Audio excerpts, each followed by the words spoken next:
What is going on, guys? Now that the 2019-20 NFL season is officially in the books, and the Chiefs have been crowned Super Bowl 54 champions, it's time for all 32 NFL teams to begin their preparations as they look to make a run at the title in 2020. It all starts with the offseason, and while everyone will be focused on who their team acquires, another key factor for every NFL club is deciding which players are worth keeping. It's not going to be easy for every team. Who should they keep? Who should they acquire? And most importantly, who should they cut loose? Here's a look at the 15 biggest names who could get cut during the 2020 NFL offseason. Number 15, Ramon Foster. The veteran guard has spent his entire career with the Pittsburgh Steelers. Foster has been a key anchor on their O-line, helping them reach Super Bowl 45 in the 2010 season. Following the 2018 campaign, Foster was awarded a 2-year extension worth $8.25 million. But Pittsburgh is right up against the cap now, and the O-line is a place where teams are always trying to get younger. Foster is entering his age 34 season, so he's not exactly part of their long-term plans. If the Steelers are looking to clear more cap space, then it makes sense to thank Foster for his services and cut him loose. They could find somebody else in the draft. Number 14, Jermaine Johnson. The former LA Rams standout corner was never a Pro Bowler, but the New York Jets didn't care. Gang Green had so much cap space to use up, so they happily handed Johnson a mega 5-year deal worth $72.5 million in the 2018 offseason. Johnson appeared in just 17 games during his first 2 years with the Jets. He was even benched during a 2019 game against the lowly Cleveland Browns, which is kinda sad.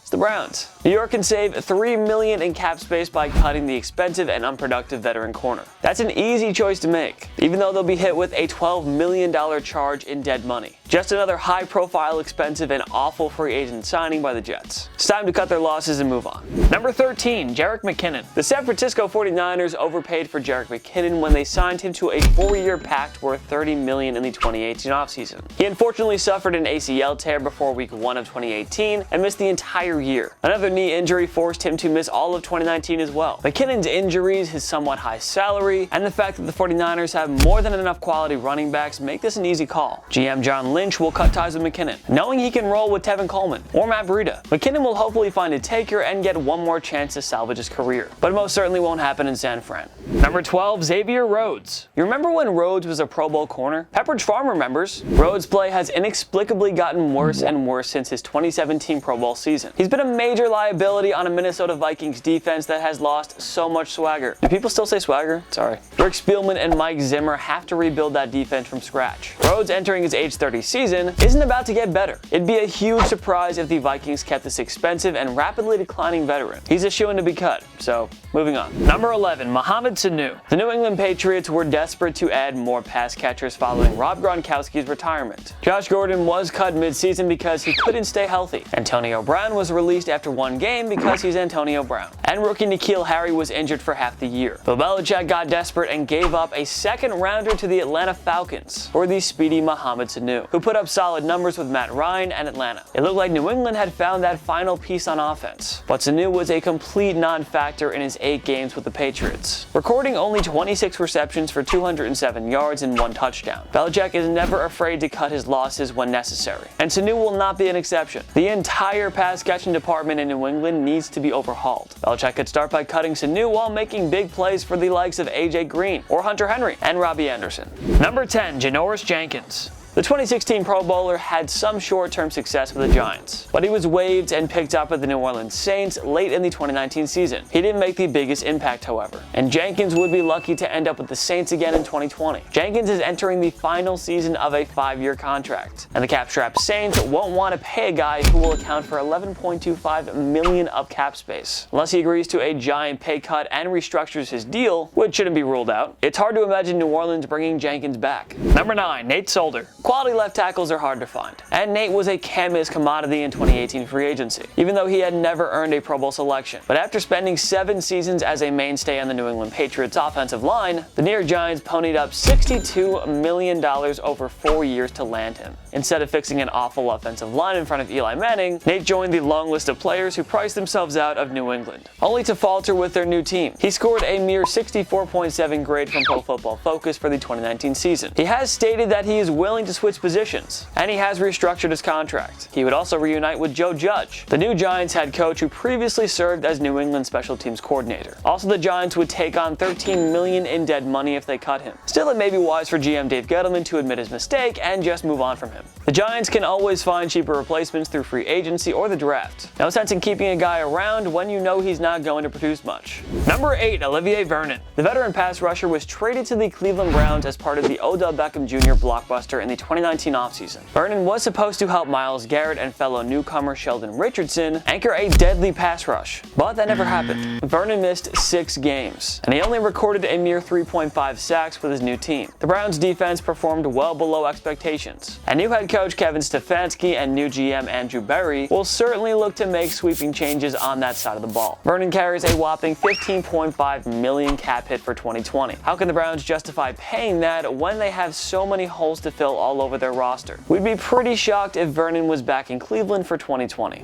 Number 7, Jimmy Graham. The 5-time Pro Bowler was one of the most feared offensive playmakers during his time with the Saints. Graham had limited success with the Seahawks, but when he joined the Green Bay Packers in 2018, his stock went through the roof. Graham and Aaron Rodgers on the same offense. It was supposed to be a match made in heaven. Say hello to a career resurgence, or not. Graham hasn't found his game in Green Bay. Not in the slightest, actually. Through his first 2 seasons there, Graham recorded only 93 catches for 1,083 yards and 5 touchdowns. Simply not good enough for a player that was handed a 3-year pact worth $30 million. The Packers don't have any game-changing pass catchers outside of Devonta Adams. Rodgers has never really valued his tight ends, so the Packers should just cut Graham and avoid overspending for a replacement. Unless Graham were to take the biggest pay cut ever, the Packers have little reason to keep him, so it's time to move on. Number 6, Devonta Freeman. When healthy, Freeman was a vital part of the Atlanta Falcons' prolific offense. He recorded 1,000-yard seasons in 2015 and 16, racking up 22 total rushing touchdowns over that span. Freeman was also instrumental in helping Atlanta reach Super Bowl 51, only the second big game appearance in franchise history, but Freeman was limited to 2 games in 2018, and he was largely unproductive in 2019, with only 656 rushing yards and 2 scores. Given his injury history, lack of production, and hefty contract, the Falcons should move on from Freeman. He still has 3 years left on his current deal, but Atlanta would save $3.5 million in 2020 if they cut him. There are so many good running backs out there. No need to retain Freeman, although owner Arthur Blank is far more loyal to his players, front office personnel, and coaches than most other owners. Number 5, Marcel Darius. It's hard to understand how a perennially awful team can be right up against the cap, but here are the Jacksonville Jaguars. That 2017 Jacksonville defense has lost all of its strength. It's time to rebuild from scratch. This 2-time Pro Bowler is an easy choice to release. His 10-sack season with the Buffalo Bills was in 2014, and that was a long time ago. He would carry a $22.5 million cap hit for 2020. There is no way the Jaguars can justify paying that. So with all due respect to Marcel, it's time to call your agent and look for a new home. Your time in Duval County has likely come to a close. Number 4, Sammy Watkins. If you only look at the stats, then yes, the Kansas City Chiefs have not gotten great value out of the 3-year $48 million pact they had with Sammy Watkins in 2018. If you look at his clutch postseason performances and that epic catch over Richard Sherman in Super Bowl 54, then yeah, the Chiefs got great value out of Watkins. I mean, they won a Super Bowl, so you can't be that upset. Who can complain about overpaying a decent playmaker when he helps you win a Super Bowl? Thing is, it's still a business. The Chiefs have to pay Patrick Mahomes and other key players down the stretch. Kansas City has more than enough offensive playmakers in Tyreek Hill, Travis Kelce, Damian Williams, and McCole Hardman, who's ready for a bigger role in 2020.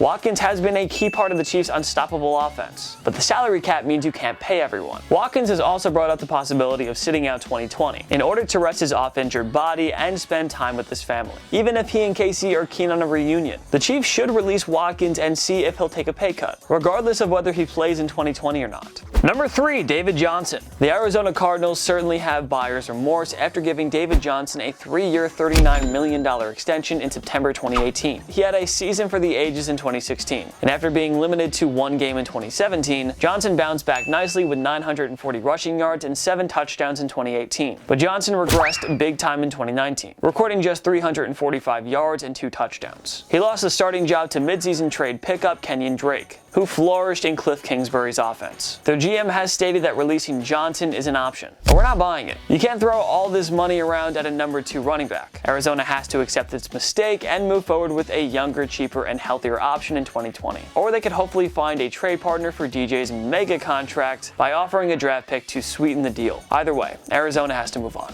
Number 2, A.J. Boye. The Jaguars plucked him on a 5-year deal worth $67.5 million in the 2017 offseason. But following a breakout year with the Houston Texans, he and Jalen Ramsey formed arguably the best cornerback duo in football, leading the Jaguars to the 2017 AFC Championship game. But as we mentioned on prior entries, the Jaguars are facing a serious cap crunch, and they have to rebuild this expensive and no longer dominant defense. Cutting him would save Jacksonville a whopping $11.4 million. That would leave so much breathing room for the front office to shore up other needs. Expect him to be released by the Jaguars. They simply have to make this move from a pure business standpoint. Number 1, Cam Newton. Shoulder and foot injuries have limited Newton to just 16 starts over the last 2 seasons. He only suited up twice in 2019, and the Panthers have to decide if it's worth keeping a banged-up veteran on the wrong side of 30. Newton hasn't played anything like the 2015 MVP that led Carolina to a Super Bowl 50 appearance over these past 4 years. Releasing Newton would clear $19.1 million in cap space for the Panthers. And don't forget that Carolina has a capable starter in youngster Kyle Allen. Carolina could look at better and possibly cheaper options like Phillip Rivers, Teddy Bridgewater, Jameis Winston, and Marcus Mariota. They could even go for Andy Dalton.